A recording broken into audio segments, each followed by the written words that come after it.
Hey everyone, what's up? We're back with another video on the channel, and today we're going to see the story of a hardworking young man who, after losing his mother, inherits from her a kindergarten for special beasts, and now he has to deal with magical creatures, powers, and all that. Now, without further ado, let's get to the video. This is the story of Mythical, a guy who is just a nobody trying to survive in the world. He never imagined he would inherit anything in his life. He never imagined inheriting anything, especially from the mother who abandoned him. But what he received surpassed any expectation. A kindergarten for divine beasts. Will Minu be able to take care of these magical little creatures as their new teacher? That's what we're going to find out now. We start the chapter with a man answering a phone call.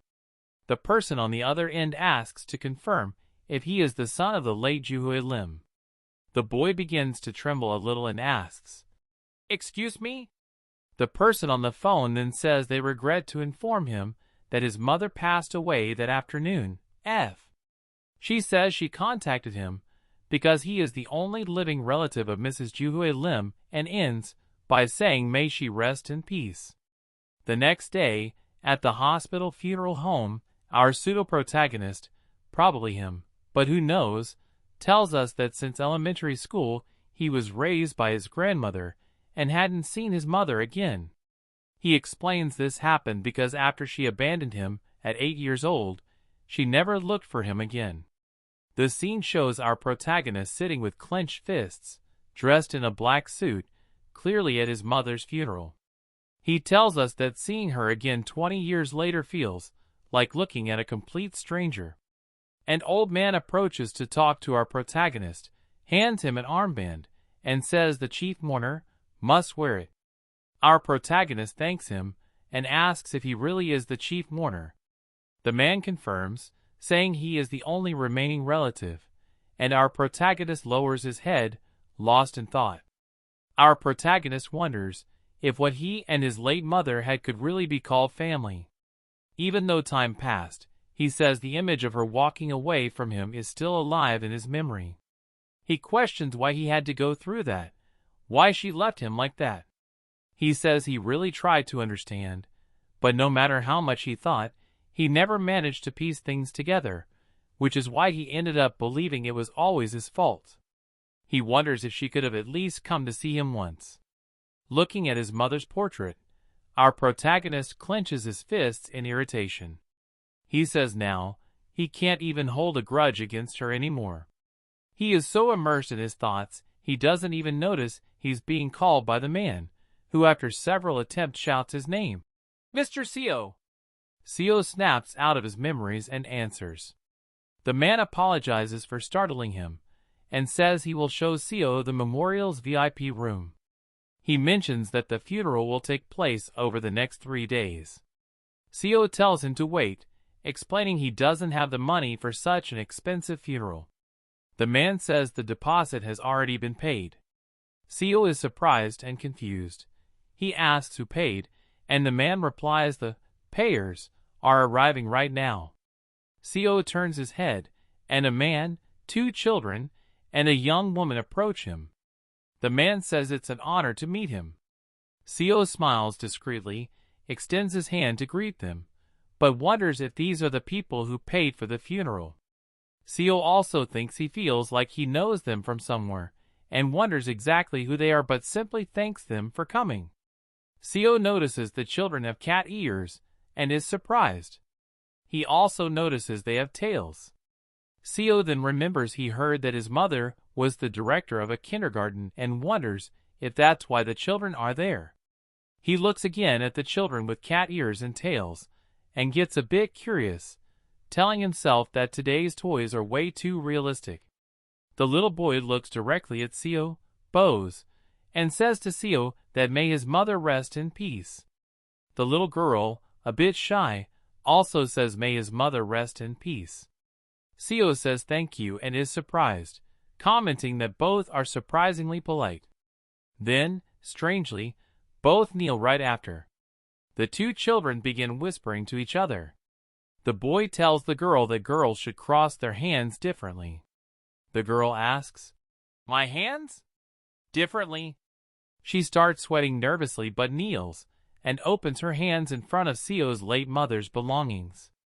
Seo himself doesn't understand anything, wondering if she's asking for something. While she says she has no idea what to do, the situation is funny even if sad. The man then tells Seo that his mother was an incredible woman. Seo is startled by this sudden comment, but then asks if he can ask how he knew her. The man turns to Seo, who, looking more closely, remembers who they are. He says they are the most famous celebrity couple in Korea. Seo is shocked and wonders what people like them were doing at his mother's funeral. The man suddenly grabs Seo's hand and says he hopes to count on Seo's guidance. Seo doesn't understand and asks, my guidance? The man and woman just smile, exchange bows with Seo, and leave. Seo tells himself that in the end, he didn't get the answer to his question. He also says he already feels lost just greeting the first people who came to the funeral, and says he's sure the next ones will be more normal people. Or maybe not. Another person enters the place, apparently an older man who curiously has a feline child on his shoulder. I'm just as confused as you, but okay. The man arrives at the place where the tributes to Seo's mother are, looks at Seo, and says it's a pleasure to meet him. He asks if Seo is the director's son. Seo answers, yes, sir, nervously. He comments to himself that the presence of that man is overwhelming. Seo then asks permission and inquires who he is.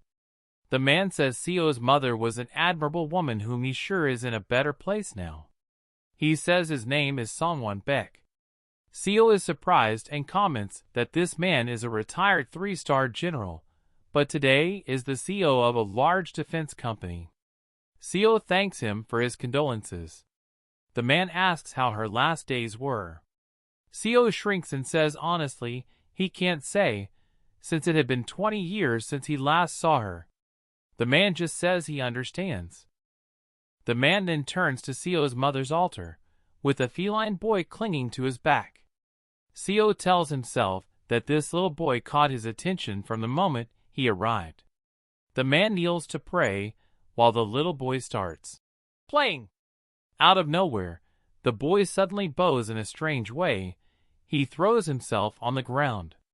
Seo wonders if the kid is okay, as he seems to have hit the floor hard.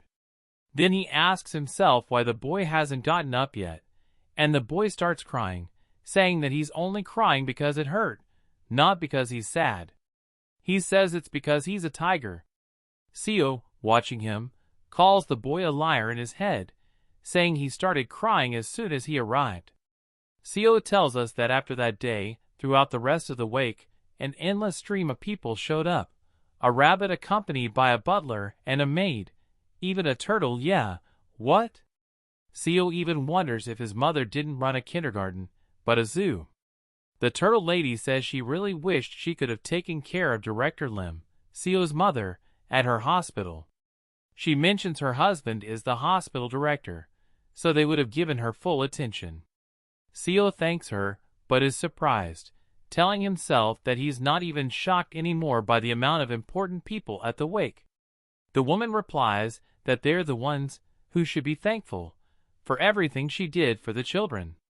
Meanwhile, the turtle emerges from her shell, revealing herself to be a little green-haired child, crying and calling the woman, Mommy. The child asks if it's true they'll never see the director again, and starts sobbing and screaming Seo's mother's name. A loud thunderclap strikes the sky. Seo looks out the window and wonders what happened to the weather so suddenly. The child keeps crying, and Seo tells himself that these kids really can't hold back their tears.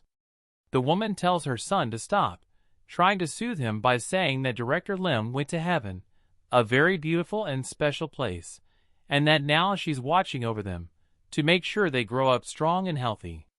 The child asks if he can see her and stops crying. Coincidentally, the rain also stops. People on the street are confused. It was raining hard, and it suddenly stopped. The woman tells the child no, that he knows seeing Director Lim is difficult now. The child starts crying loudly again, and a bolt of lightning strikes the earth. Seo smiles, but deep down he's confused by what's going on. The child won't stop crying and screaming that he wants to see the director. The woman picks up the child and says, "Okay, that's enough crying," and begins walking toward the door to leave. Seo tells himself he can't believe all those kids cried that much for his mom, while he, on the other hand, can't shed a single tear. Seo then wonders what kind of person she was. Maybe she wasn't a good mother to him, but could she have been a good teacher to those children? Seo says the atmosphere is strange. It's making him uneasy. He heads toward the door and says it's best to wrap things up for today. Just as he's about to leave, a woman calls out to him. Seo turns, and the woman introduces herself as Seryong Kim, manager of the Divine Beasts Kindergarten. She then hands Seo a paper, saying she came to deliver the will left behind by his mother, Director Lim. Seo is surprised and confused, and the woman politely asks Seo to please accept the position of new director of the kindergarten. And so, the chapter ends. Seo then asks himself, "Kindergarten?" He questions what kind of mother leaves behind a kindergarten as an inheritance, like it's some kind of family restaurant or something. Seo stands silently in front of the woman, just thinking to himself that she's a strange one. The woman tells him to take some time to process everything and look for her once he's ready. She then hands the documents to Seo, who takes them, wondering if she's really just going to leave like that after dumping all this on him. And what's that woman's problem? Already at the hospital, Seo screams, "What?" We see Seo in shock, asking someone to wait a second. He's completely panicked. The man is talking about an outstanding bill. Seo asks if the pending balance is 8 million won, approximately $5,800, and the man says actually it's 8.17 million won, making Seo panic even more, saying it's basically the same thing. Seo tells us that ever since he found out they were charging 60,000 won, around $44, for a bowl of spicy beef soup, he had a bad feeling. Seo then smiles awkwardly at the man and asks him to give him a moment so he can check how much he received in condolence donations. He dashes off, and the man just bows and tells him to take his time. Seo runs over to see how much he raised in donations. He tells himself that with all those important people who showed up, he's sure they donated more than enough. Seo arrives at the spot and finds an envelope. You can see the hope in his eyes return. He says he knew it. He can't wait to see how much is in there. But when he opens it, he finds a bunch of dried meat. He gets pissed, throws the jerky on the ground, and yells, "Are you kidding me?" He starts ranting about that tiger-eared kid, saying that if he ever sees him again, he's done for. We're shown a list of what he actually received: 2 pieces of dried meat, 2 fallen leaves, and 374 fake money bills. Seo asks himself why this is happening to him. He says that's why kids shouldn't be allowed to handle this kind of stuff. Seo ends up collapsed, saying his life is miserable, but asking himself the most important question: what now? Seo says to himself that if he has to pay this debt, he'll probably have to get his rental deposit back. Then he says he wouldn't even feel that bad if his mom had left him something, and that's when he remembers her will. A week goes by, and in the end, Seo had no other choice but to go to the place. Seo tells us that because of the funeral debt, he had to use his entire rental deposit and basically became homeless overnight, and that this place was all he had left. The kindergarten for divine beasts. Seo wonders if this is really the place. He comments that it looks more like a haunted house, covered in dust and falling apart. Seo then decides to touch the location's nameplate, and it simply falls off. Seo jumps in fright and wonders how old the place must be. He even questions if this is some kind of scam and says he even asked Changsik to check it out for him. We then get a flashback with Changsik. The man tells Seo to relax and trust him. He asks Seo how many years they've known each other. Seo just calls him annoying, and Changsik says that, as someone who's been working for years, he guarantees the place is legit. Back to the present, Seo wonders if maybe he should just go back home. Suddenly, a woman appears behind him out of nowhere and asks if he's not going to go in. Seo jumps in fright and comments that she scared him badly, asking when she even got there. The woman just looks at the fallen nameplate while Seo tells her to at least make some noise when walking around, that she seemed like a ghost. The woman says that the sign, referring to the nameplate, was expensive. Seo apologizes and says he'll pay for it later. She says it's fine and tells him to come inside. She opens the door, and Seo feels a chill down his spine. He comments that even the door sounds like something out of a horror movie, and that inside, it looks even worse. Seo tells himself that he should have never walked through that gate, or better yet, never even come here at all. But for now, he'll try to take a deep breath. Seo walks with the woman through the building. As he walks, he keeps telling himself that he's not scared, that he's totally fine, and that ghosts don't even exist. It's just an old house. Seo then turns to the side, where there's a staircase leading down, like to a basement, and a shadow quickly hides. He nearly faints, sits on the ground, and starts saying how terrified he is. The woman turns around with a serious look and tells him that he seems to get scared easily. Seo wonders what's with that look of hers. She says the house is a bit old, so some animals come and go from the yard, but that he doesn't need to worry. It's clean inside. Seo thinks, clean? Compared to this? The woman opens the door, and a huge light floods Seo's vision. She tells him he can come in. Then we're shown the inside of the house, a place that looks more like a palace, full of golden stairs, sculptures, and paintings. The woman looks confused at Seo, and when we see his face, he looks completely lost and stunned by what he's seeing. His expression is priceless. The woman stares at him, and he snaps out of it and says he's coming. Seo wonders if everyone has imagined this at least once in their life. A world far from cold reality, a kind of fantasy kingdom where something magical happens right before your eyes. And then, Seo steps into the kindergarten for divine beasts. The moment Seo sets foot inside, a message box pops up in front of him. Yes, it suddenly turned into a level up manhwa. The message says, System transfer in progress. Another message appears saying that Seo is now eligible to become the new director of the kindergarten for divine beasts. Seo is shocked and asks what this is. He then reaches out and kind of clicks on the message. A new one appears welcoming, "Me Seo," and then it disappears. Seo is completely confused. He asks the woman what that was he just saw. She asks what he's talking about, and says she has no idea what he's been staring at since he entered. Seo just stays silent, staring. He wonders if he was the only one who saw that strange things keep happening. He also wonders if this place really is a kindergarten, because since he arrived, everything's been so surreal, and now strange holograms are appearing, whatever those things were that popped up before him. Seo then looks around and wonders what that elevator is for. He comments that there's only one floor here, and asks the woman about the elevator. She says it was the former director, his mother, who had it installed, and that they call it the arena elevator, though they usually just call it the arena. Seo asks if they really give names to elevators. The woman says yes, and that for now, there's only one floor.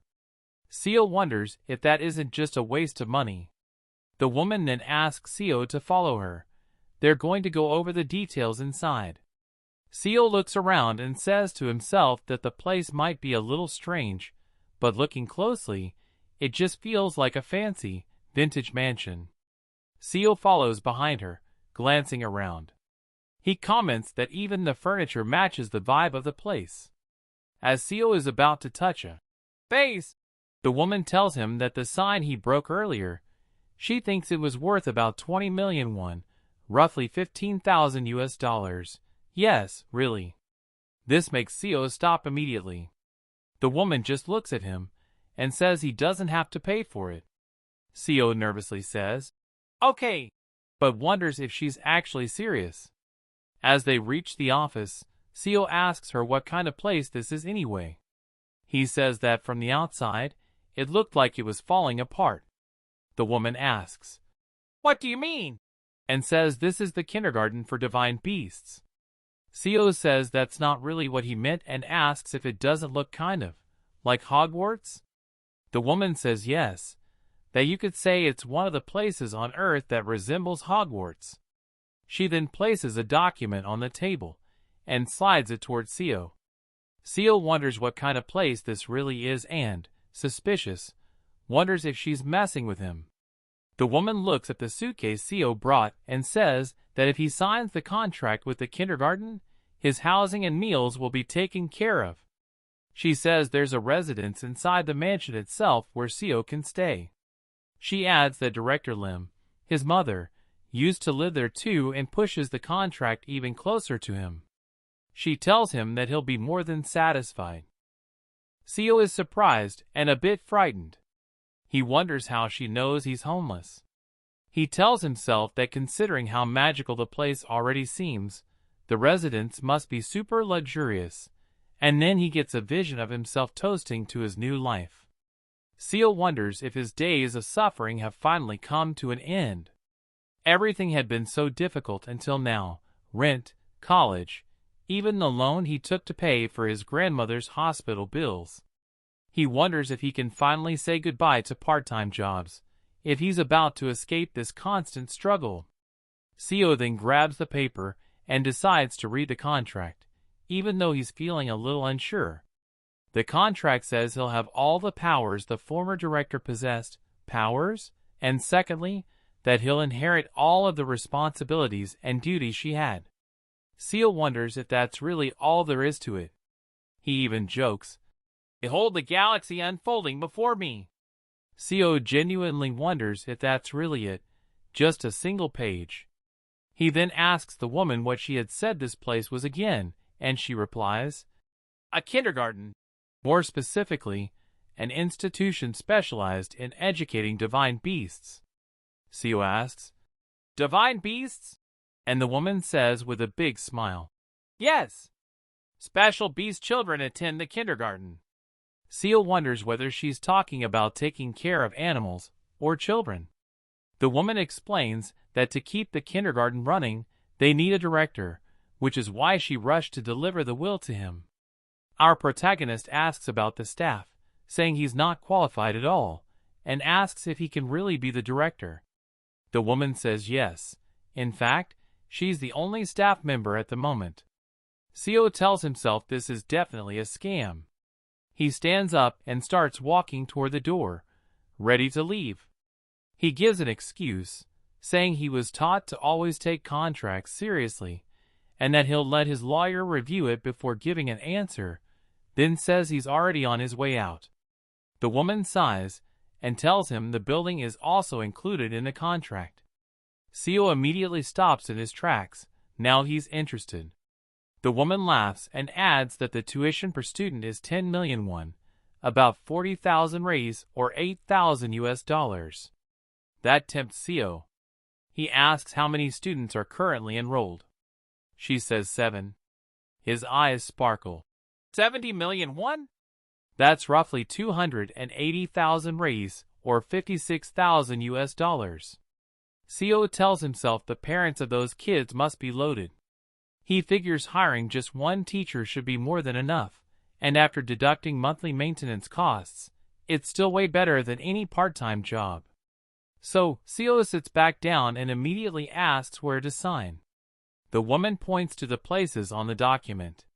While signing, Seo comments that, in the end, he couldn't go against his mother's wishes. After all, he's a good son, probably. Seo then tells himself that he's already worked as a waiter in a kid's cafe, so this should be a piece of cake. He thinks, kindergarten director? Why not give it a shot? And he signs the contract, saying that if he can't handle it, he'll just sell the building and take the money. The moment Seo signs the contract, a bright light appears out of nowhere. Seo is confused by what he sees. Light and symbols start to appear above him, and then a message box pops up in front of his eyes. Mission complete. Hired, Minu Seo. Seo stares at it in complete shock. Another message appears. Special achievement unlocked. You are now the new director of the kindergarten for divine beasts. A yellow orb of light appears, and another message pops up. You've acquired a unique skill, Link SS rank. The light explodes toward the ceiling, startling Seo, who falls backward with his chair. The light is so strong it illuminates the entire building. Back inside the kindergarten, Seo complains about a headache, lying on the floor with the chair tipped over. The woman extends her hand to him and, smiling, says that everyone is now under his care. She's counting on him from now on. Seo, surprised, says, Yeah, me too. And they shake hands, ending Chapter 2. Blinded by money, Minu Seo ended up signing that ridiculous contract. Will the kindergarten for divine beasts light the path ahead of him, or drag him into darkness? What awaits Minu from here on out? Inside the kindergarten, the woman and our protagonist walk through the building. She explains to Seo that things are about to get busy. First, they'll need to hire a teacher. She says if Seo knows someone suitable for the job, he's welcome to make a recommendation, preferably someone who can understand the unique situation of the kindergarten. Seo tells himself that this is going to be the hardest part. The woman then says they've arrived, the portal room. She explains that currently, 2 students attend the school through that portal. Seo doesn't understand anything and wonders if this really has turned into a fantasy world. She warns him that even if he gets scared, he shouldn't faint like last time. Seo says he'll try to keep his feet firmly on the ground, and she says, All right then. The doors open, and we're shown a huge gate. Seo asks if that's the portal. The woman smiles and says yes. Seo thinks to himself that it looks much more normal than he expected, more like a fancy door than a portal, and questions how a real portal is even supposed to look. As Seo starts to wonder how a portal could even exist, its doors open and a bright light shines out. Seo lifts a hand to shield his eyes from the brightness. The woman says it looks like they are arriving, referring to the children. Seo wonders how to even describe what he's seeing. Then we see a little child come running out of the portal. Seo comments that it's like an unbelievable scene from a video game. A smiling child emerges from the portal. She has a pair of horns and cute little animal ears. She shouts, Miss Seryong, and says she missed her so much. The woman is delighted by the child. Meanwhile, Seo is completely baffled by what he's seeing. Seryong shouts the child's name, Rockwi, and opens her arms wide. The child hugs her with all her strength and goes, Bah. Yes, the child literally makes a sheep sound. Apparently she's a sheep girl. Seo tells himself that she has ears just like those kids from the funeral and wonders if she's a sheep. He then questions if they really are divine beasts. No, they can't be. And suddenly the gate seems like it's about to open again and release another child. Seo says that at that moment, a chill ran down his spine. Another child steps out of the portal, and that's when it finally hits him. When a kid comes out with a tongue like a snake's, snake-like eyes, and a tail instead of feet. Seo says that's when he realized the true identity of the kindergarten he had just taken over. The child walks in, saying the place hasn't changed a bit. Seo is completely shocked and confused. Meanwhile, Seryong calls out, Kane! Asking her to come over too. Kane refuses. Seo tells himself that these kids aren't just dressed up as animals. The sheep girl asks if the old man is the new teacher, referring to Seo as the old man, and wonders aloud. But why? While Kane just stands off to the side with an annoyed expression. Seo, still processing everything, wonders how his mother ended up running a kindergarten for animals, and then an image of her appears in the blue sky above them, wishing him good luck. Seo looks at Kane and comments internally that the top half of her body is human, while the bottom half is reptilian. Kane stares back at him, arms crossed, wearing a look of disdain. Seo continues thinking to himself, she's literally a snake woman. Kane then asks in a cold, serious tone who he is. Seo looks at her cautiously and introduces himself. She stays silent, then tries to pronounce his name, but gets it wrong and says, "Got it." Seo, confused and annoyed, says no, it's Seo. He says he's the new director here, so she should try to be more respectful. Kane says that they, the royalty, don't need to show respect to others, and once again calls him Min instead of Minu. Seo gets frustrated and yells internally for her to bring her parents over immediately. He then asks if he can talk to Miss Kim Seryong for a moment. Seo asks her what kind of place this even is. Kim says he'll get used to things soon enough. Seo tells us that the memories of the last hour flash through his head, and then he holds out a hand to Kim and tells her to wait a moment. With a surprised look, he asks if those kids are really the children of beasts. Kim asks if he really has to say it so cruelly. Seo corrects himself and asks if they're animal offspring. Kim says that doesn't sound much better either. It's hard to know what kind of term she does want him to use. Seo says that's not the point anyway, and brings up the tiger boy. He says now isn't the time to be worrying about being a property owner. It's time to worry about becoming snake food or tiger food. Kim replies, "Tiger?" Then she says that Ram, apparently the little tiger, is actually quite gentle. Seo complains that she should have told him these things before he signed the contract, and Kim says she did. Seo is confused. Kim explains that he said he couldn't refuse his mother's will, then gives a little smile and asks if he remembers what he said. Seo stays silent. Kim then notices the time and asks if Seo can go pick up the other children. She turns to leave but tells him the address is already loaded into the navigation system and says she has to take care of the kindergarten now, so she'll be going. Seo is left standing outside the kindergarten building, looking totally defeated, and tells himself that he's dug his own grave. Inside the kindergarten, Rockwe runs up to Kim. The child asks if that man is really the new director, referring to Seo, because to the children, they already have a captain, referring to the late director, Seo's mother. Kim smiles, leans down to Rockwe, and says the captain had to go away for a while, so Seo came to help them. Kane says she doesn't like Seo, again mispronouncing his name as Min. Kim asks the children if they're forgetting something. She then reminds them of what they agreed to do upon arriving at school. Rockwe remembers. They have to wash their hands. Kane and Rockwe then go to wash their hands, and Rockwe challenges Kane to a race. Kane says royalty doesn't run. Kim just watches and then turns around to get back to her work, saying it's time for her to get started. She tells us that in the kindergarten for divine beasts, there's one thing that always needs to be done before each new semester. She then walks into a place that looks completely different, like a shrine or something, with a glowing red eye at the top. This place is called the Sacred Tree of the World, Yggdrasil.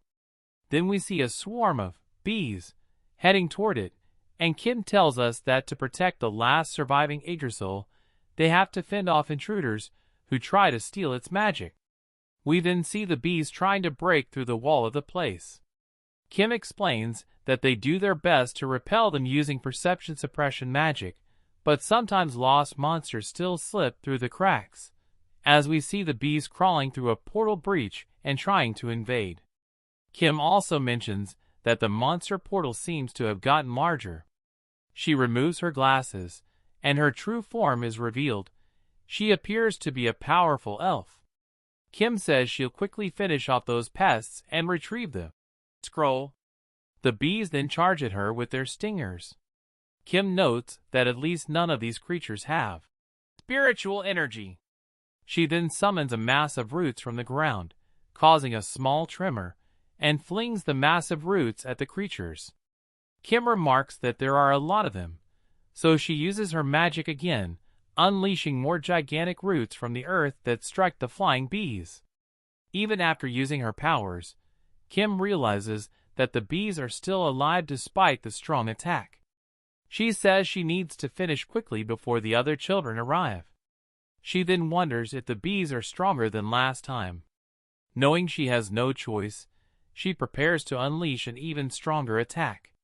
She then fires a move called Sylph, with a bow made of roots, hitting the bees dead on and piercing every one of them. Kim says no, they haven't gotten stronger. It's the spirit power that's weakening, which means the condition of the world tree is getting even worse. She keeps attacking the bees and remarks that if the lords of the spirit realm find out about Yggdrasil, the kindergarten will never be safe again. Meanwhile, one bee nearly hits her face, but she manages to cast a direct spell at it. Kim jumps very high as the bees charge toward her. She readies her bow again and says that's why she could never leave the kindergarten. Kim declares they'll manage to restore Yggdrasil's power and send every last enemy of the spirit realm back into the arms of nature. And with that, we, referring to herself and whoever will help, will take them all down. She then fires her fatal strike, and all the bees fall around her. After finishing the cleanup, Kim's pocket begins to glow. A strange floating orb appears, and a voice comes from it asking if Seryong, Kim, is busy. She replies that it's fine, and asks how she can help. The voice says it's nothing major, just wanted to know if Director Seo is ready yet. Seryong says it hasn't even been a day. The voice replies that they know, but 100 years ago when the arena opened, it didn't take long to reach the first floor. Seryong shudders and mutters to herself, "Here we go again." The voice in the orb says the committee still doesn't trust Seo as director. Kim asks them to give him a bit more time. He was a personal choice of Director Lim, Seo's mother. The voice replies, "Typical humans. All the same." Kim points out that such a statement is discriminatory.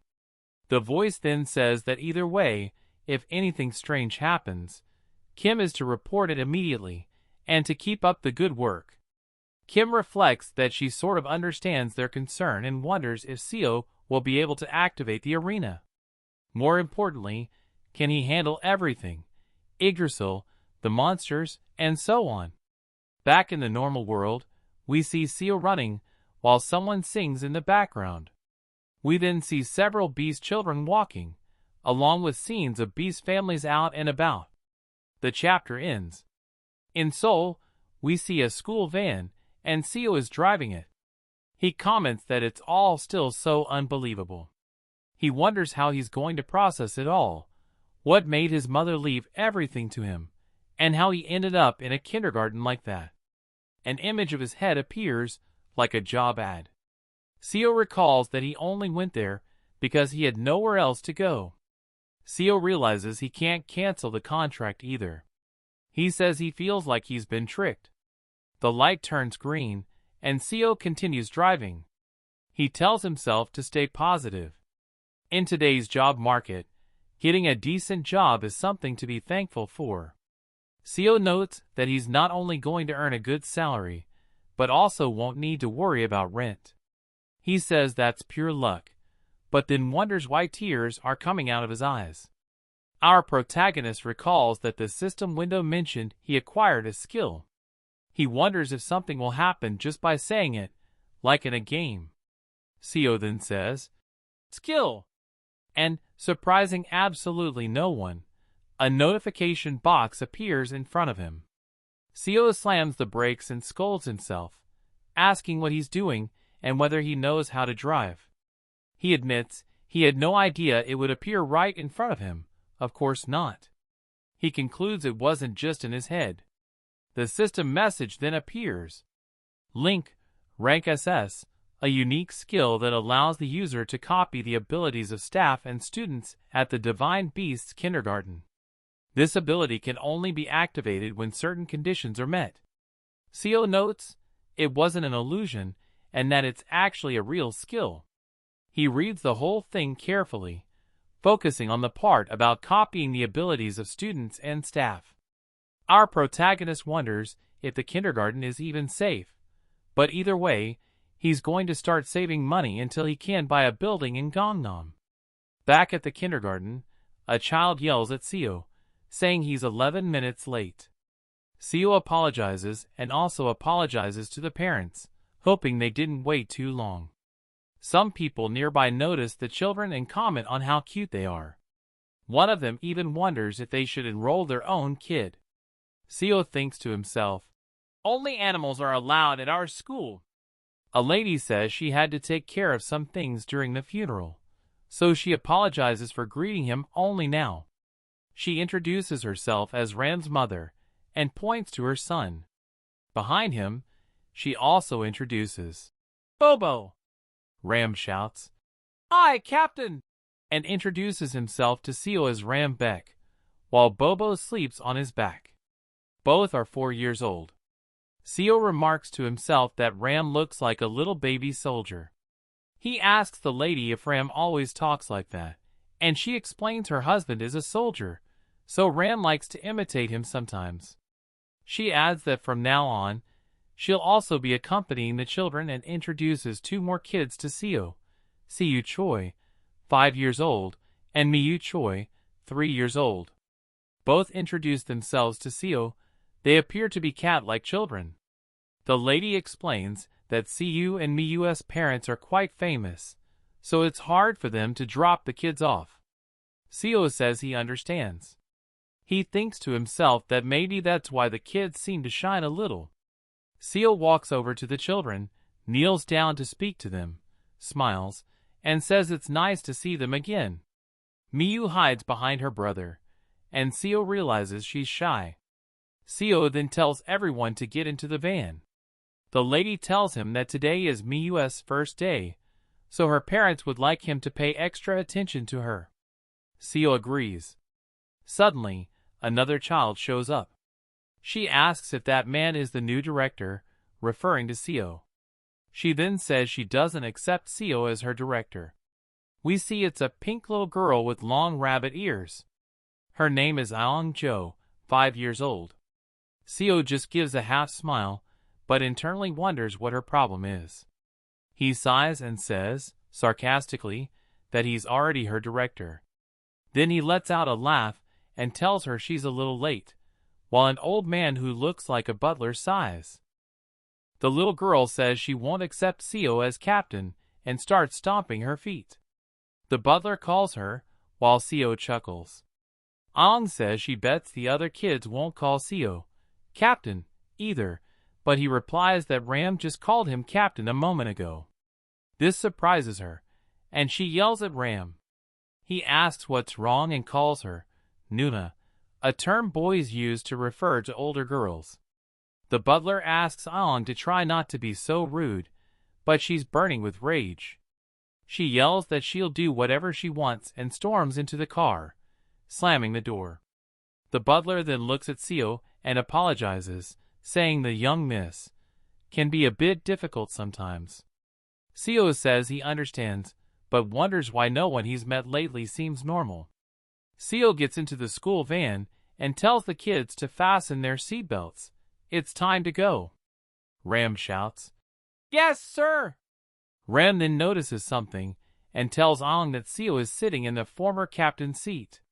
She says that doesn't make him their captain. Ram replies that he is in the captain's seat. She snaps, yelling that he isn't and calling him dumb. Seo, meanwhile, just laughs and keeps driving. Adjusting his rearview mirror, Seo thinks to himself that there are 5 animals going to school, then corrects himself, saying they're kids. He wonders if all of them are divine beasts. Then again, no, they're just kids. They're not dangerous, probably. Still, he wonders if they'll suddenly try to eat the teacher. Just in case, he decides to get closer to them.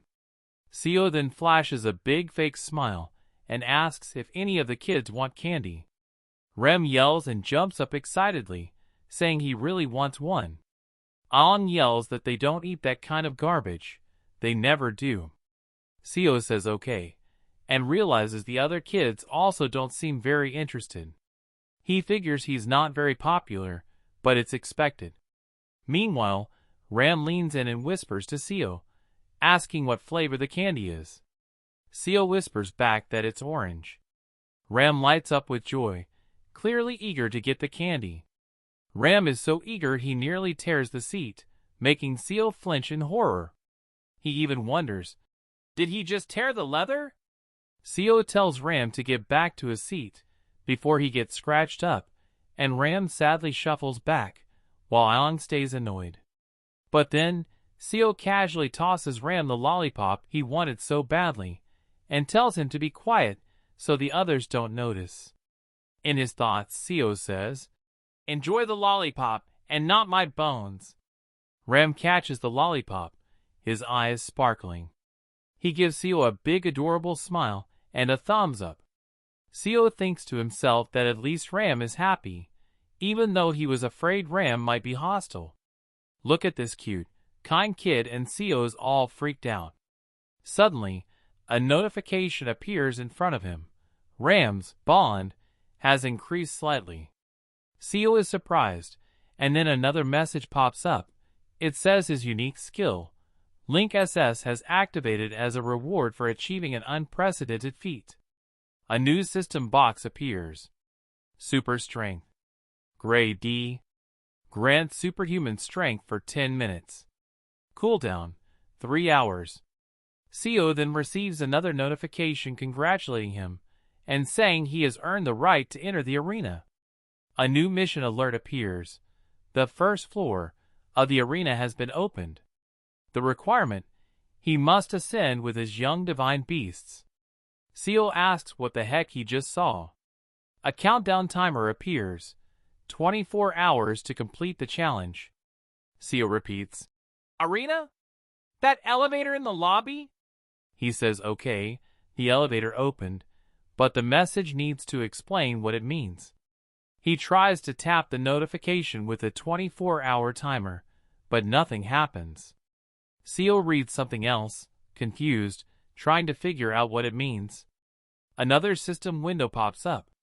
Meanwhile, fruits and vegetables fall from someone's hand. It's Kim. She's shocked because the arena started glowing again.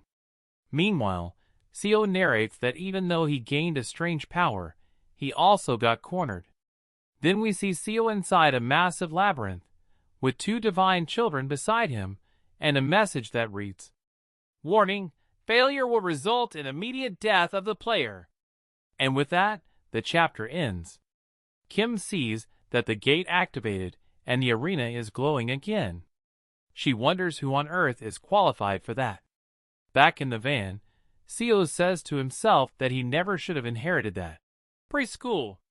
It's his first day on the job, and they already want him dead. He starts to freak out. None of this matters. He yells at the system window, calling it a cursed box, asking it to at least tell him what the arena is. He bangs his head against the steering wheel, frustrated that the only thing the message can do is throw terrifying threats at him.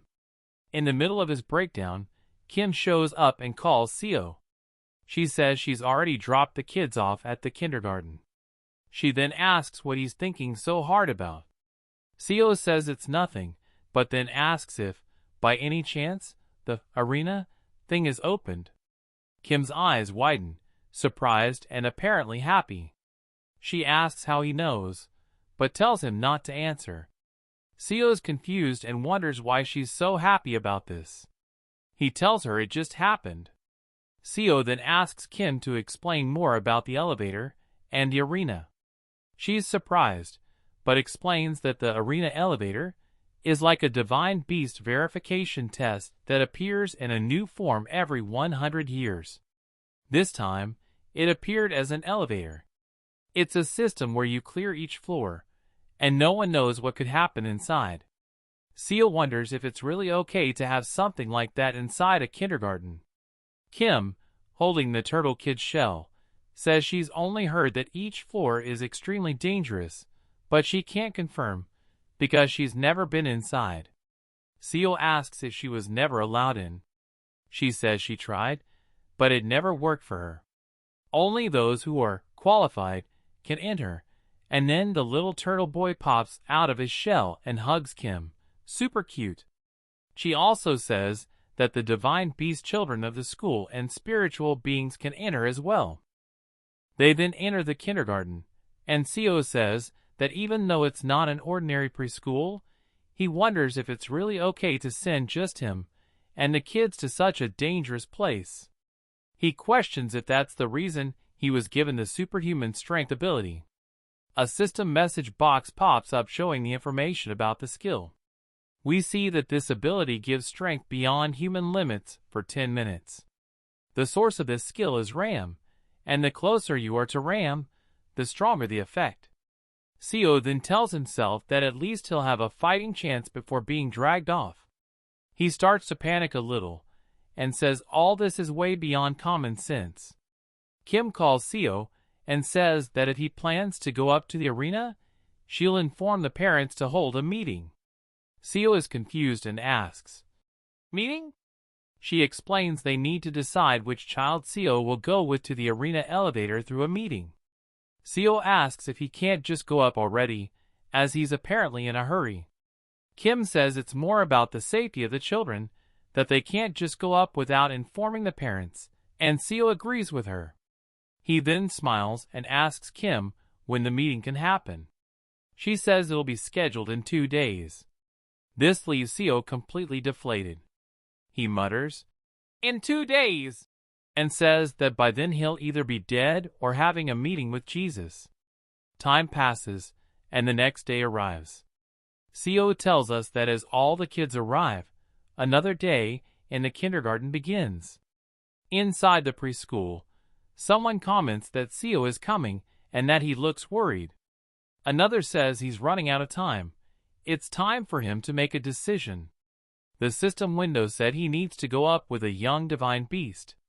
It seems he'll be going with Ram, whose presence boosts the superhuman strength skill. Then we see that Seo is setting a trap, or rather, placing candy on the floor to lure Ram.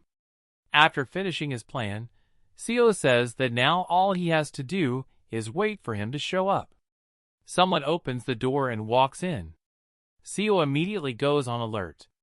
He says, "Finally, the bees smelled the candy." Ram appears up above, eyeing the lollipops on the floor below. He looks like he really wants those orange-flavored lollipops.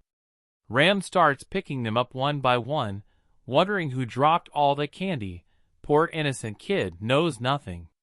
He's surprised that there are so many. Then he looks back, and Seo appears out of nowhere, smiling and asking if Ram wants to go somewhere with the director. What? Ram gives him a weird look and says he doesn't want to go. Seo asks why. Ram says Seo's expression is too suspicious. Seo thinks to himself that the instincts of a beast really are sharp. Then he tells Ram that if he goes, he'll give him 3 more candies. Ram says he'll only go if Seo gives him 5 more. Seo agrees. Ram happily celebrates. He asks where they're going. Seo says he doesn't know either, and they both head toward the elevator, when suddenly, An arrives out of nowhere and hits Seo with a surprise flying kick, shouting at him to stop intimidating and bribing Ram.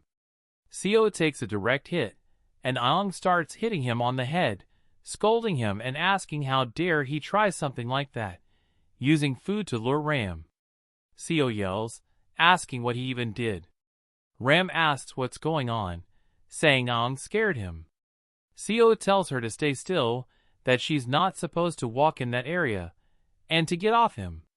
Aang insists she told them. It all seems suspicious. While Aang and Seo are arguing, Ram curiously notices a kind of lever. He asks what it is and then pulls it. Seo and Aang instantly look with a face like, "What did you just do?" The elevator begins to move. Aang asks what's happening. Seo asks if Ram pulled the lever. Ram smiles and says yes. The elevator suddenly accelerates upward, and Seo and Aang, who were fighting just moments ago, are now clinging to each other and screaming non-stop. The elevator eventually stops. Seo notices that it came to a halt. Ram and Aang are holding onto him, clearly scared. The elevator doors open, revealing a place that looks like a giant maze. Seo asks what kind of place that is. A message box appears saying it's the Afterimage Labyrinth. A short message is also shown. In the silent darkness, beware of being swallowed by the dancing afterimages. Somewhere within the labyrinth, a single escape route lies hidden. Standing at the crossroads of your choices, move calmly, but quickly. Find the door and escape the labyrinth. A time limit is shown, 20 hours and 29 minutes for the three of them to complete the challenge. The three of them start walking into the maze. Along the way, Seo asks if this path is really the right one. Aang confidently says yes, that in a labyrinth, you just need to keep your right hand on the wall and that's it. She says director Juhi taught her that, and he's never wrong, so they should just follow her.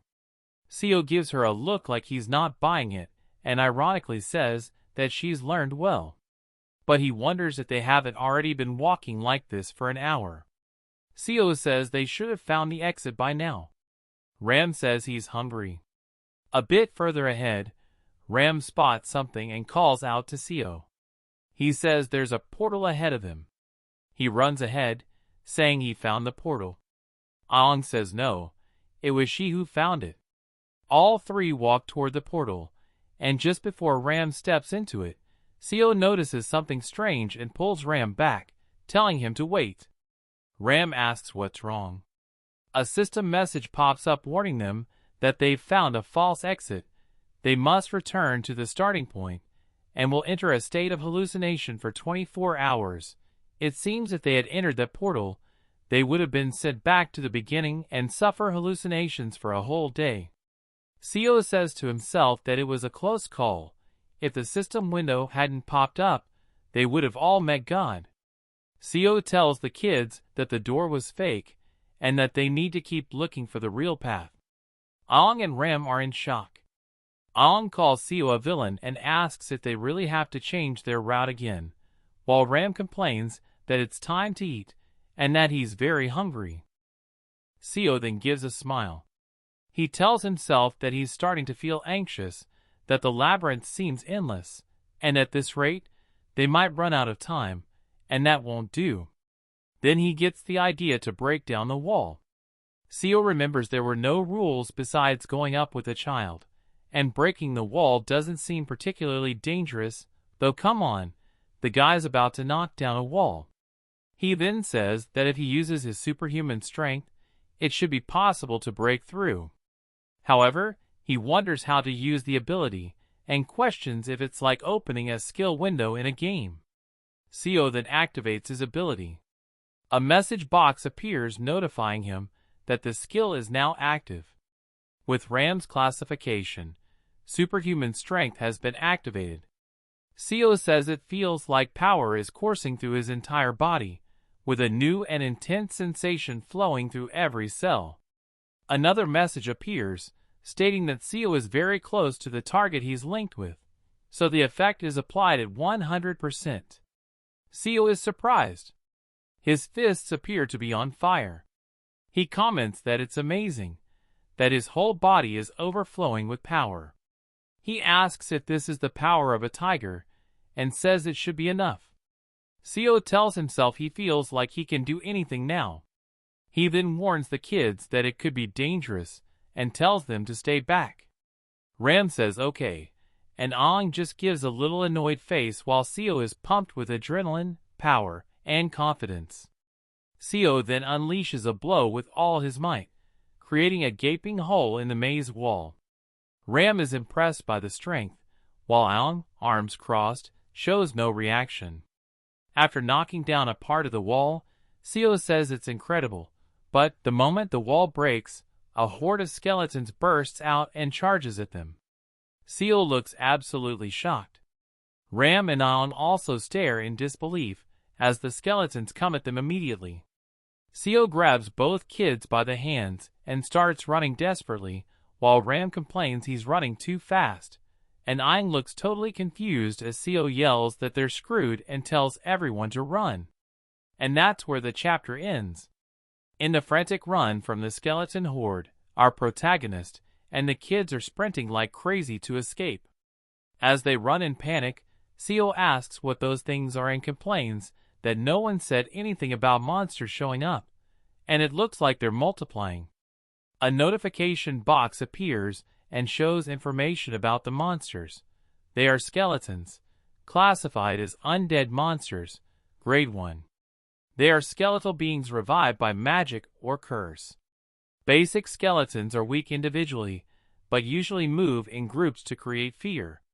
Ram asks Seo why those things are chasing them. Seo says he doesn't know, but they're dangerous and the kids shouldn't go near them. Aang says she knows that already and claims it must be a trial they have to overcome. Seo wonders if these kids are getting early education on stuff like this. Ram questions if this is really a trial, saying it's too hard and he wants to give up. Seo, extremely tired, thinks to himself that he wants to give up too. Aang says that a trial is supposed to be hard, but if they endure, they can become great divine beasts later. She says that's something Alfredo, her butler, told her. Then we get a flashback of Alfredo explaining to Aang that she has to overcome her trial to become a great divine beast. After hearing all that, Ram asks if he can become a fighter jet too. Aang says yes, that anything is possible, and they just have to trust her and keep moving forward. Seo points out that he's the only one actually running, while the other two are just chatting. Seo keeps running. He thinks to himself that the skeletons seem determined to chase them to the death, and that the superhuman strength has only 5 minutes left. Seo continues thinking that up until now, they've managed to hold on thanks to the superhuman strength, but once it ends, he wonders if he'll be able to survive. Still running, Seo and the kids reach a different area. Seo looks around and asks why that new area is so wide. He wonders if it would take more than a week to explore the whole place. Aang yells at him, calling him a dumb director and telling him to stop spacing out and keep running. Seo snaps out of it and starts sprinting again as the skeletons arrive at full speed.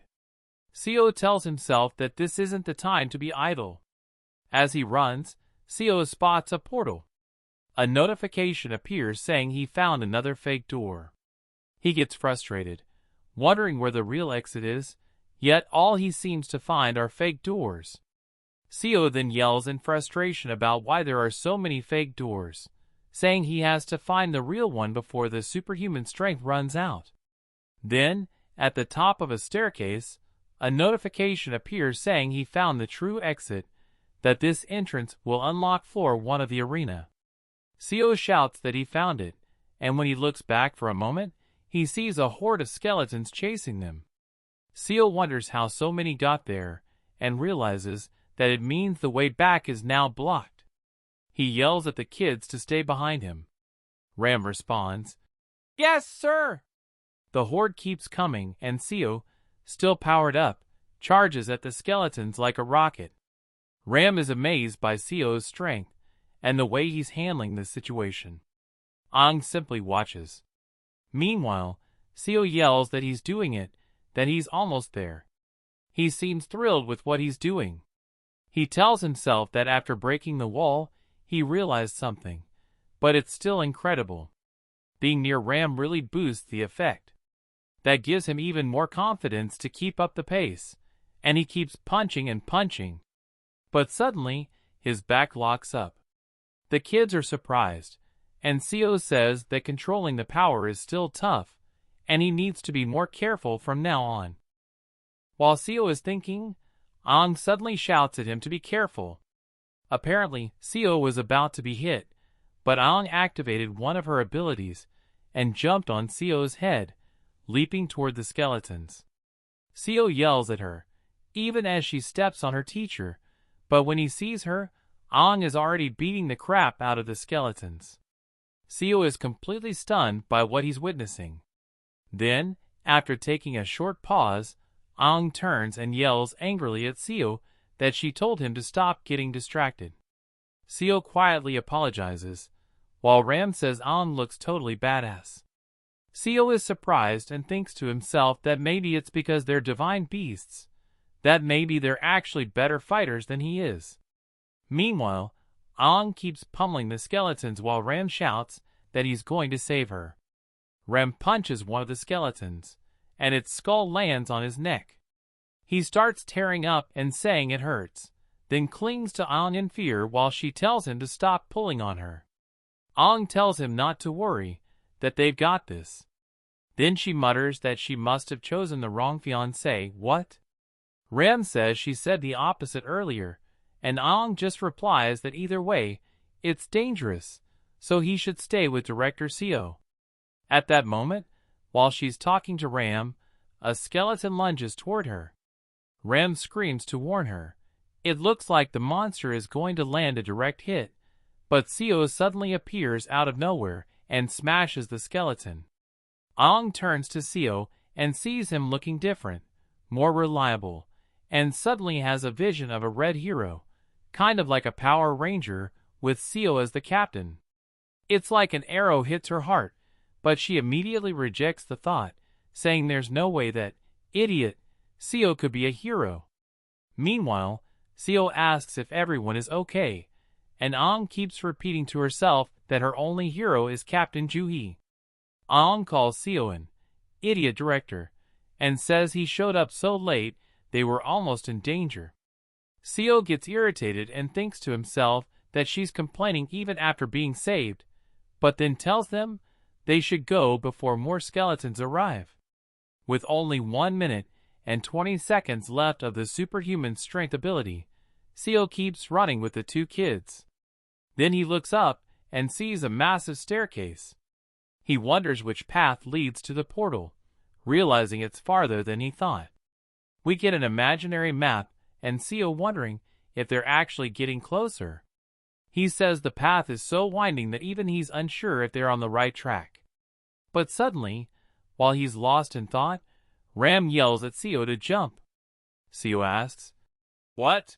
And Ram shouts, "Quick, let's go!" saying the skeletons are coming. Seo sees them and panics. He says, "Whatever," and jumps with all his might. A notification box appears, saying he's in physical contact with his linked target, and the effect is now applied at 150%. Seo makes a massive leap. He's basically flying. He spots the door and wonders if he had a bit too much strength, thinking the distance is tricky. He tells himself that in that case, the kids go first. Seo then throws the kids with all his might toward the portal. The kids manage to reach the stairs. Aang shouts to Seo that he's almost there, and just needs a little more effort. Seo grabs onto part of the stairway with one hand and smiles, but the piece he's holding breaks off and he starts falling. Seo is in shock. The kids scream for him. As he's about to fall straight down, Ram shouts, "Force control!" and suddenly braces himself on the broken edge and reaches out his hand to Seo. Just when it seemed like Seo would fall, Ram manages to grab his fingers. Ram is straining like crazy not to let go. Aang, who's holding on to him, is also pulling hard and tells Ram to hang in there. Ram says it's not that. His tail hurts. Aang says if he lets go of his tail, they'll all fall. Ram insists he's super strong and won't fall, but he can't use his strength because of his tail. Meanwhile, the skeletons start stacking themselves into a kind of skeleton bridge to reach Seo and the kids. Seo, watching all this, starts to panic. He asks the kids to pull him up quickly, no matter what. He then asks if the skeletons are still climbing, and eventually, they manage to pull him to safety. The notification pops up. Superhuman strength has expired. Cooldown, 3 hours. Now that Seo is back to his normal strength, his back starts aching even more. The kids, frightened, ask if he's okay, and all Seo can think is that his whole body hurts. But suddenly, a skeleton hand appears. The kids and Seo are startled. Seo immediately thinks these monsters won't give them even one moment of peace. The monsters reach them by climbing over each other, and Seo yells that they need to get to the door. Everyone runs. Seo even throws in a joke, shouting at the monsters that it was dirty meeting them. Aang screams that they'll never meet again and calls them skullheads. Right before Seo fully enters the portal, he flips the skeletons off. Lol, I lost it too here. A notification appears. You unlocked floor 1 of the arena. You achieved the all-time highest score on arena floor 1. Achievement unlocked. Top score on floor 1 of the arena. Calculating rewards. Evaluating score. Another message appears. You've reached 1% progress toward inheriting the Divine Beast Preschool shares. And the chapter ends. The new chapter begins with a message to all parents. The first floor of the arena opened this morning. We are calling for an emergency meeting of the Divine Beast Preschool Committee. A person sipping coffee reports that they received a message from manager Saryong. The man says he's sure everyone will agree. The woman drinking coffee replies that yes, those who didn't agree have already left. She says that children entering the arena shouldn't have to risk their lives, and that recently many students have dropped out of the Divine Beast Preschool. The woman then starts crying and says they should take Ram out too. The man tells her not to be weak. He says the arena elevator is the key to ending this long war. The old woman says it's all so sudden that she's not mentally prepared yet, and thought it would take at least a month. The man just looks at her, but in his thoughts, he admits he also didn't expect the gate to open so quickly. He says honestly, he's not sure how many of the children from the preschool will survive. He then goes out onto his balcony and sees a child telling her mom that her teacher praised her. The mother says that's a good thing. The man then wonders which child was chosen in that meeting. It could even be their own son Ram. He then tells the woman to send a message to Kim, the manager, letting her know they'll join the meeting. The scene cuts to Kim's phone vibrating in her pocket as she runs hurriedly, trying not to believe what just happened. She thinks Seo, who had just become the director of the preschool, wouldn't have done that. She rushes to the room where the children are and asks where they are. A boy says that Aang and Ram just went up in the elevator with the director. Kim starts running.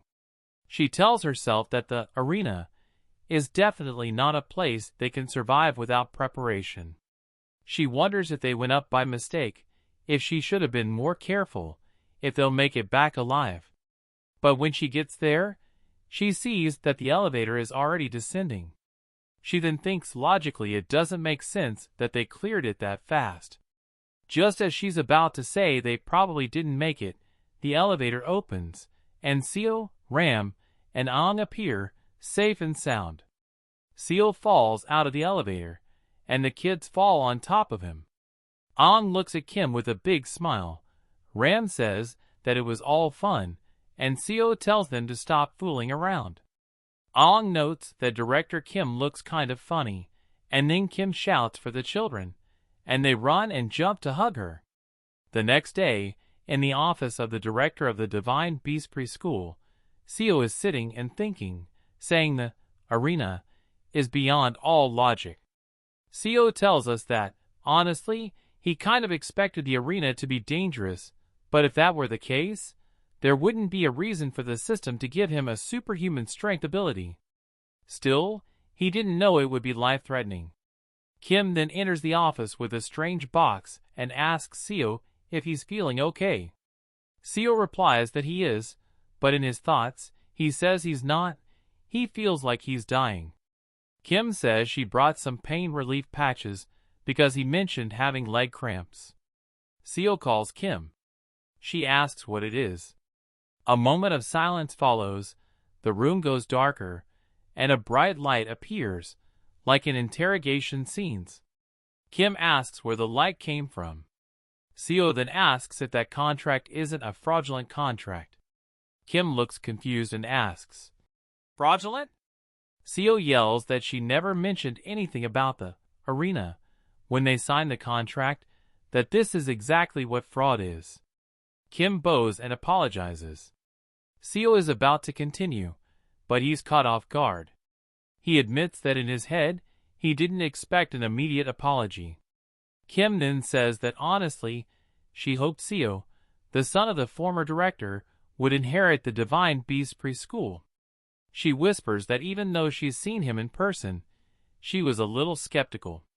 Seo asks what? What did she say? He says she mumbled something. Kim deflects and says it was nothing. Seo then says that either way, she should have told him about something so dangerous, about the gate that opened that morning too. He asks how many more secrets she's hiding. Kim tells him he can still cancel the contract if he wants. Seo is surprised and is about to say something but pauses. He remembers the message that appeared after they cleared the first floor. Heritage progress increased exactly 1%. He thinks that if he reaches 100% by climbing all the floors, the building will be his. He wonders if he'll ever get another chance like this. If he really wants to become a Gangnam building owner, Seo then remembers the view from when he was a regular office worker. He makes a thoughtful face and then suddenly jumps up, saying yes, that it's possible. Seo tells us that with the system's help, even 100 floors seem doable. And even if he cancels the contract and leaves, another system window might appear, and he could just get dragged down by some penalty. So, he tells himself he's staying, because he doesn't want to go down the drain. Then Seo gets an idea. He slams his hands on the desk, calls Kim, and says he's disappointed in her. Kim is confused. He suddenly shouts, asking how she dares suggest that he abandon the children. That he is the director of the Divine Beast preschool, and how could she suggest he cancel the contract? How could she say something so irresponsible? Kim is completely lost. Seo keeps acting. He says that precious preschool is his. That he is the director of the Divine Beast preschool. He asks if she's telling him to run away from a preschool that's like a part of himself and shouts, "No!" He won't avoid any danger. Seo looks seriously at her. Kim looks surprised. She tells herself that she misunderstood all this time. At first, she thought he only took the role because of Juhi's last wish. But beyond that, to think he cares so much about the children, she says he has an incredible sense of duty. Kim stands up and shouts that she'll do her best to support him. Seo smiles.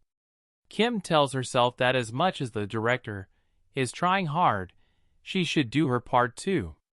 She says from now on, she'll have to convince the board president and the parents to let the director take the kids without needing a meeting. Kim then calls Seo. She says she needs to go prepare lunch, and asks him to please take care of the class with the children. Seo asks what the next class is. Kim smiles and says the next class is an experience with nature at the World Tree Garden. Seo gets confused and asks what world and tree mean. Kim tells him to just think of it as a small backyard. With the children, Seo tells them that the class this afternoon is an experience in nature. The children say, "Okay." Seo is about to open a door that leads only to the backyard. He wonders if they were just told to go straight ahead. Seo then tells the children they need to go to the World Tree and that everyone should follow him. Seo remembers that while the interior is one thing, the outside looks rundown. He wonders if it's really right to have class outside, but when he opens the door, he finds a completely different place. It looks like a beautiful forest with a structure in the middle. The children run happily around the area and around him. He then comments that this isn't a garden, but a forest. Seo is impressed. He wonders how that can be a small backyard, and, more importantly, where all of this is located. The chapter then ends. Seo wonders how a preschool, and in Korea, no less, can have such a huge backyard. He asks himself if he's still on Earth, and says that the tree right in the center is simply absurd. He then says he doesn't believe that's the tree Kim was talking about, the world tree. The tree that seems to contain all the time in the world, displaying its impressive majesty. It's so tall that its top is out of sight. Seo asks Raki to come to him for a second. He then asks her to confirm if the tree right in front of him is the world tree, like the one people see in games. She answers yes. Seo is shocked. He thinks to himself that when you get used to one thing, another appears. He wonders how long he'll keep being surprised like this. He doesn't have the heart to be shocked anymore. Rak asks if there's something wrong with him. He yells, asking why something like that would be in a preschool. Rak, smiling, says that the world tree helps them travel to Earth easily. Without the tree, they would have to use disposable portals. She says she's heard disposable portals are super expensive. Seo wonders if the tree is like a free passage to a spaceship, like an unlimited subscription service to the world tree with no accidents, super fast, and round trips. Seo asks Rak which planet she's from. She says she's from the Arson continent. Seo wonders where that is. He then stops to think and try to understand what's going on for a moment. He wonders how his deceased mother knew all this, and how she ended up becoming the director of that preschool. As he walks with the children, he wonders if he could discover all this, maybe he would understand why she abandoned him when he was young. While Seo is thinking about his life and his mother, Ram comes up behind him and jumps on his back, saying Seo is rebellious and that he's dismissed. Ram then clings to Seo's back and tells him to be quick and go, that they have to go there, and then points to the place. Seo tells him to rest, that he's in trouble. Ram looks sad and says he wants to go with his comrade. Seo asks who his comrade is. Ram gets even sadder, thinking Seo is like an empty balloon. Seo then asks Ram where he was trying to go. Ram quickly brightens and says, "There!" pointing to a place where another boy, Siwoo, is. Seo asks if he should go with him, and Ram says no, absolutely not. The girl Cobra next to him says Seo's vision is terrible, and Seo gets irritated, calling them little rascals. In his mind, of course. Ram then tells Seo to look at the world tree behind him. Seo asks where, while Ram taps his arm. Seo thinks to himself that this hurts more than a kick from Kim. Ram says, "Rada," referring to the black Rada. Seo doesn't understand, and then we see a little creature called Ratatosk, which looks like a very cute squirrel. The children, seeing the Rada, start running toward it, shouting that the Rada is so cute and asking it to come down to them. Seo thinks that this Rada looks like a wild squirrel and wonders where it came from. Ram pulls him toward it. With his cute little eyes, Ram says he wants to take the Rada home and raise it. Seo thinks, an animal raising another animal. Our protagonist smiles and thinks that even so, looking from that point, it looks like a normal preschool. Suddenly, another little child appears holding a teddy bear. This child asks, "Why?" But every time she finishes her sentence she says, "Meow," like a cat. Seo wonders what that sound is. Seo then approaches Mio and asks if something happened to her, if there's something that made her curious. He thinks to himself that this is not a conversation, it's... When he looks at Myo's gaze, she looks serious, clutching her teddy bear tightly. Seo thinks to himself that that look is the look of prey.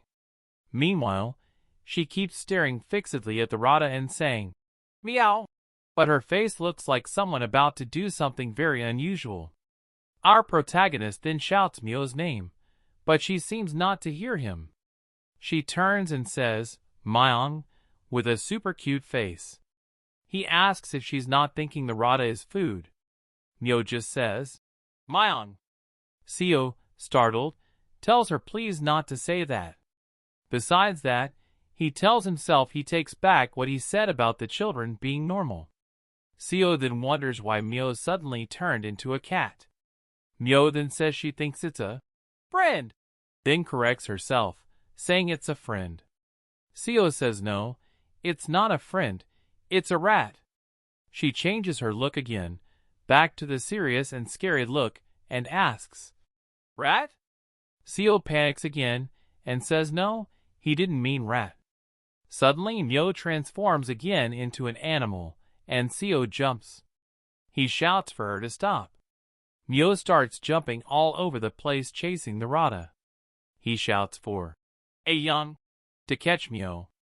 As Ong turns to hear him, Myo zooms past like a tiger going 300 miles per hour after the Rada. Ong asks what just happened. Myo is moving so fast that the Rada looks back and sees Myo coming like a comet at him. A big explosion happens when Myo hits the spot. After that, all the children and Seo look toward the place where the Rada was. Dust is covering the area because the impact was so great. When the dust settles, we see Myo up in the tree with a look as if she was about to slaughter the little creature, but apparently the creature disappeared before she could reach it, even at that absurd speed. She looks at her empty hands. She really wanted to catch the creature, then looks to the side and sees the Rada in the water, escaping, so she returns to the ground. Ong says that was embarrassing. Seo then says it was a disaster. He wonders if he can really control them. At that moment, Kim arrives and tells everyone that snack time is ready. The children go to greet her, and she notices Seo on the ground, all slumped and limping. She asks if something happened. Seo says he's exhausted and will be like that for a while. At the exit of the kindergarten, Kim says Seo looks tired and that she will take the children home. Rem also tells Seo to rest a bit. We see Seo with a face like he's been drained to the soul. He thanks everyone for their concern. Seo then asks Kim what will happen with Rak and Kane. Kim says they will go with her through the portal. Kim then tells everyone to gather because they are going to board the bus. It's time to go home. One of the little children tells Kim that Myo hasn't come back yet. Suddenly, Myo appears all cute and strange with her little backpack. The scene cuts to Myo and Kim getting into a car. Apparently, Myo is carrying something in her backpack. What could it be, huh? Seo then tells us that at that time, he didn't know that the bag he had stopped paying attention to because of exhaustion would lead to a certain incident. And with that, the chapter ends. The chapter begins with Ram and Ong playing heroes. Ram says he is the incredible red tiger who has overcome trials, and Ong says she is the rose. She then shouts to the red one that there are skeletons there, pointing toward Myo, the cat boy, and the turtle boy who's always sleeping on his shell.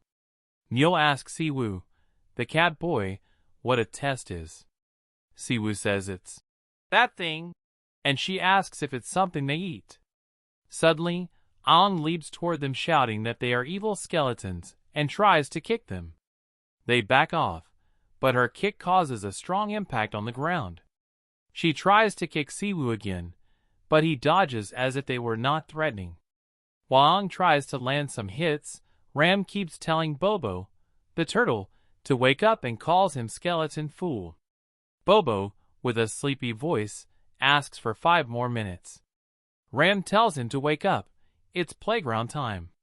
Suddenly, Bobo wakes up and jumps shouting, "Playground!" He starts running toward the playground, totally out of control and happy. Ram doesn't understand what just happened but then smiles and says Bobo messed up. I didn't get that either. Meanwhile, Aang versus Siwoo is happening. She says she didn't land a single hit on him, and says that's expected from the skeleton boss. He asks if maybe she isn't aiming well, which makes Aang very irritated. She shouts that she can't take it anymore, calls Red, Ram, and tells him to prepare for the final move. Ram says okay. Ram then joins Aang and asks her what this final move she's talking about is. She says he knows. It's the one from before. He looks confused, and she says the one the director used before. She doesn't finish the sentence and makes a face. Ram doesn't understand what she's trying to say and asks what's wrong, why she stopped talking. She shouts, Red, this is bad, and says her mouth won't open.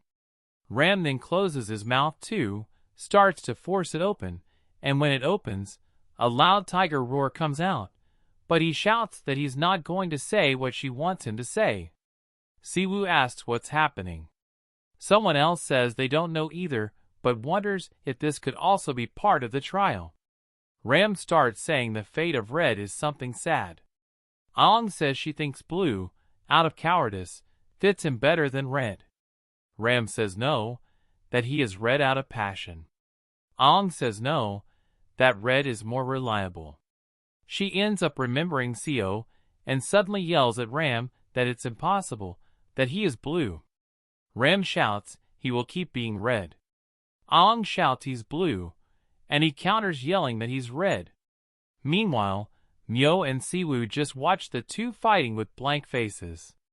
Myo and Siwoo look at each other, and far away, we see a woman having coffee saying that the movements of the yokai world seem disturbing lately, starting with the war on the Arson continent, and that there is a high possibility they will cross the earth to threaten them.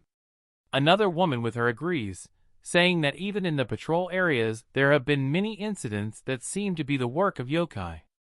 They try to continue talking seriously, but the fight between the two gets loud and disturbs them. One of them shouts at Ram, who immediately quiets down and says Aang started it. Meanwhile, Bobo is happily playing alone. We return to our protagonist who just got out of the shower. Seo lies down on his bed and comments that someone said he would be satisfied, but Seo says this is beyond his expectations. He then talks about how luxurious the bed is, on a totally different level. Seo says the softness that caresses his skin is something only felt with high-quality bed linens, like lying on a flock of fluffy sheep. Seo tells us this is 100, no, 1,000 times better than that basement floor he was living in. The scene shows a flashback of him sleeping there while a dog watches him constantly. Our protagonist smiles, feeling fully comfortable, and says that's what happiness is. Seo says the moon is so bright that night. He begins to remember that before he realized it, a day passed in a blur. He says his mother, whom he thought had disappeared, was the director of a preschool for divine beast children. He remembers there was even a portal and an arena where a person had to fight for their life. Seo remembers that in the beginning, he just wanted to get the inheritance as compensation for his hard life and get out of there, but he tells himself he's getting more and more curious about why his mother abandoned him. Seo wonders if there could be a reason. He hopes there is one. Then Seo asks himself if all of this is just the last pathetic trace of self-esteem.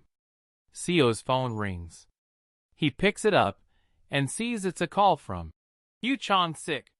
He answers. Chong-sik says hi and calls Seo the building owner.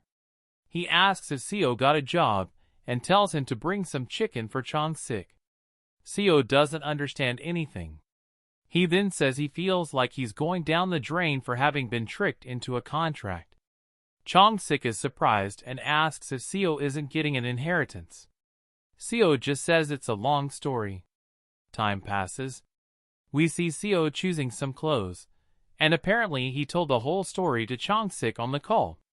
Chong-sik asks if Seo signed the contract. Our protagonist says yes, but they didn't explain it properly. Chong-sik asks where the contract is.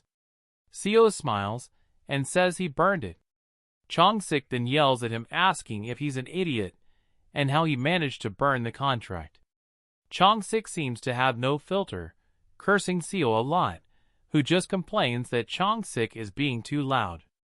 Seo asks Chong-sik if he really thinks Seo was the one who burned the contract. Chong then asks what happened, if the paper suddenly caught fire by itself. Seo just thinks about saying that's what usually happens in that place, referring to the preschool. Seo then gets serious and calls Chong. Chong asks why Seo is suddenly lowering his voice. Our protagonist then asks Chong-sik if he remembers what they talked about last time while drinking, about what they would do to become building owners in Gangnam. Chong remembers, even says he would go to jail for 10 years. Seo calls him an idiot and says he's a lawyer.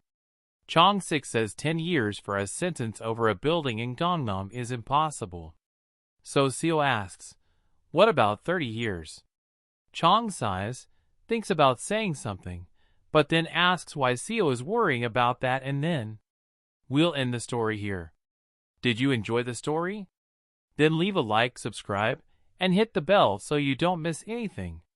Comment below what you thought, and especially if you want a continuation.